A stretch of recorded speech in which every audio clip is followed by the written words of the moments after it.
Indigenous healing was born from the simplest connection, the bond between the human being, the earth, and the spirit. It views health not as a physical condition, but as balance between body, emotion, thought, and soul. When someone falls ill, traditional healers ask one essential question: where did the connection break?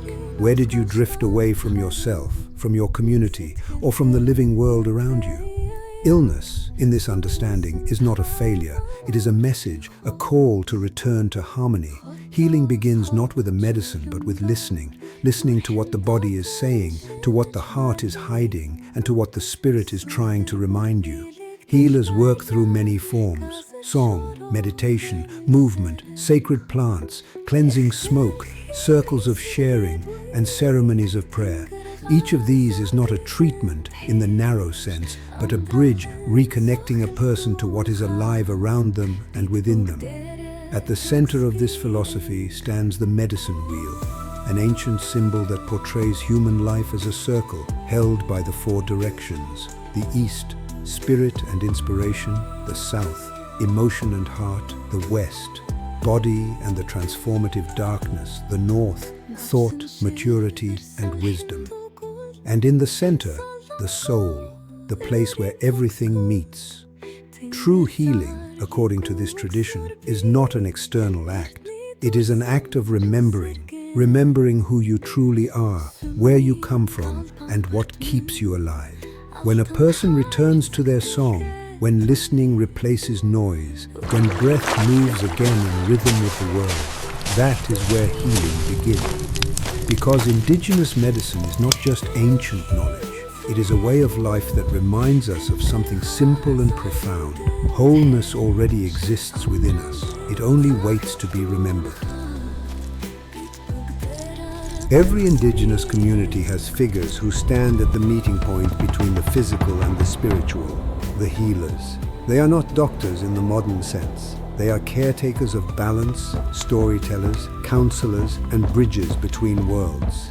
Their role is far greater than treating symptoms. They hold the collective memory of their people, the stories of the land, the seasons, and the ways in which humans are meant to live in harmony with all living things. They remind the community that healing is not an individual act. It is something that happens together through shared rhythm, respect, and trust. A healer's journey usually begins not with choice, but with calling. Some are born into families of healers and grow up watching the ceremonies.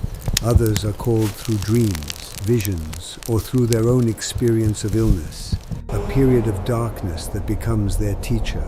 Before they heal others, they must learn to heal themselves. Their education is long and demanding.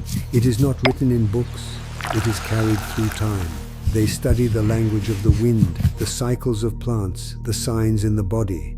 They learn when to speak and when silence itself becomes medicine. They understand that every person's pain tells a story, and that story must be listened to before any herb is picked or any song is sung. For them, listening is the first medicine. They sit close, often in silence, until the truth hidden beneath words begins to rise. They don't diagnose, they witness. And through that witnessing, something shifts. Healers use many forms of medicine: roots, teas, smoke, touch, drumming, song, prayer. But what gives these elements power is not the ingredient, it's the intention. Without connection, without presence, even the strongest herb remains silent. Many communities see the healer as a guardian of equilibrium, between humans and nature, between elders and youth, between what is visible and what is unseen. Their presence keeps the community whole.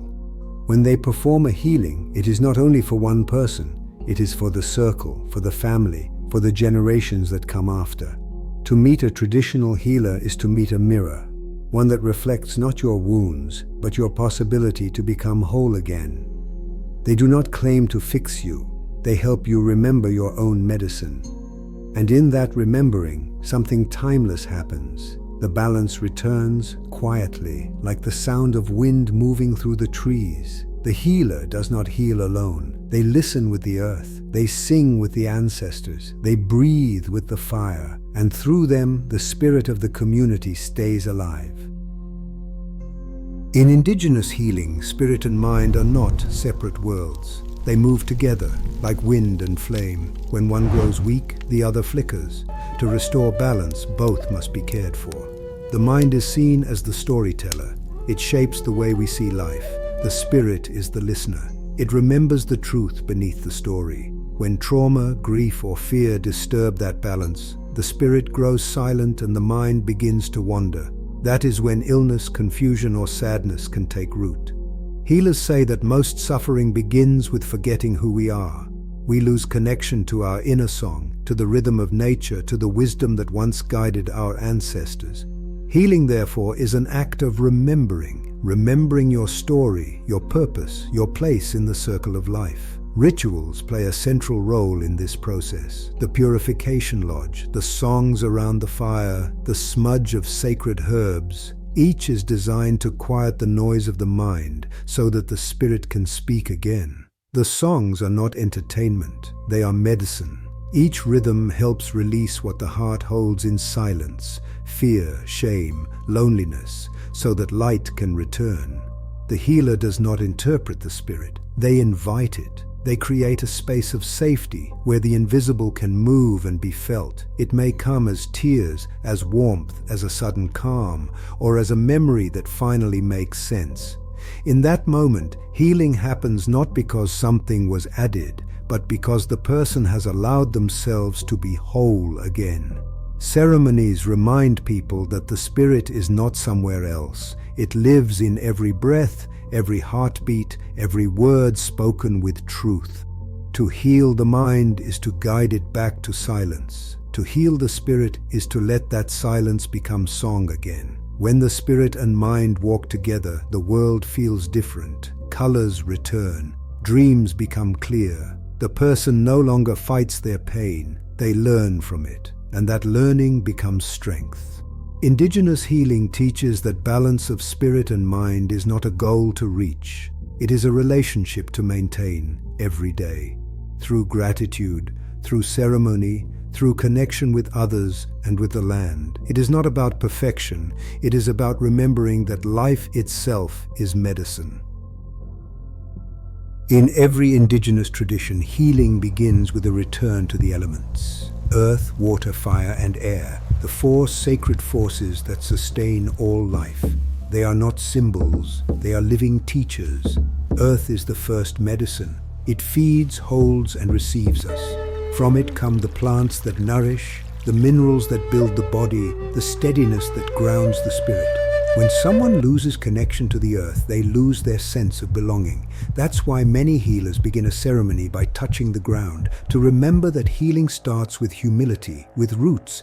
Water is the second medicine. It purifies, carries memory, and teaches flow. Every river and every tear holds knowledge of cleansing, of letting go. Healers use water to bless, to wash, to help emotions move again. When the heart becomes hard, water softens it. When the mind becomes dry, water restores clarity. Fire is transformation. It is the power of vision, the light that burns away what no longer serves. In healing ceremonies, fire represents courage, the willingness to face truth and allow change. Its smoke rises as a bridge between worlds, carrying prayers upward.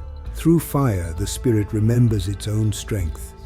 Air is the breath of life. It moves through all things, unseen but essential. Each breath is a reminder that we are part of a larger rhythm. When the breath becomes conscious, it becomes prayer. Through the air, we speak words. We sing, we call the ancestors. It is the voice of connection itself. Together, these four elements form the circle of balance. They live within us just as they live in nature.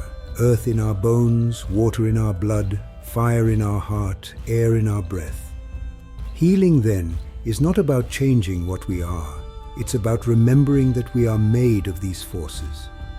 When we walk in awareness of them, when we treat them with respect, life moves in harmony again. Every ceremony, every prayer, every act of gratitude is a conversation with these elements, a promise to care for them, and in return, to be cared for by them. Every act of healing in indigenous life begins with a ceremony. It may be small, a whisper of gratitude before sunrise, or large, with songs, fire, and the beating of drums that echo across the night. Whatever its form, the purpose is always the same: to reconnect. Ceremony is the language through which humans speak with the living world. Through ceremony, people align themselves with the cycles of the earth, dawn and dusk, the seasons, the growth and return of all things. Each gesture, each sound, each scent of burning sage or cedar carries meaning. It tells the unseen world we are listening and we remember our place. Healers say that when life loses ceremony, it loses rhythm. Without rhythm, the mind grows restless and the spirit forgets how to listen. Ceremony restores that rhythm. It slows time down until the sacred can be felt again, not as an idea, but as presence. The circle is at the heart of most ceremonies. There is no beginning and no end, no one above or below.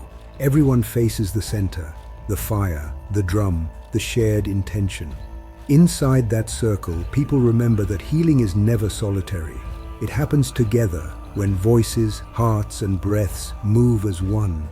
Each element in the ritual has purpose. The smoke cleanses what words cannot reach. The drum beat mirrors the heartbeat of the earth. The songs carry memory across generations. The offerings, corn, tobacco, feathers, water, are acts of reciprocity, a way of saying thank you for the life continually given.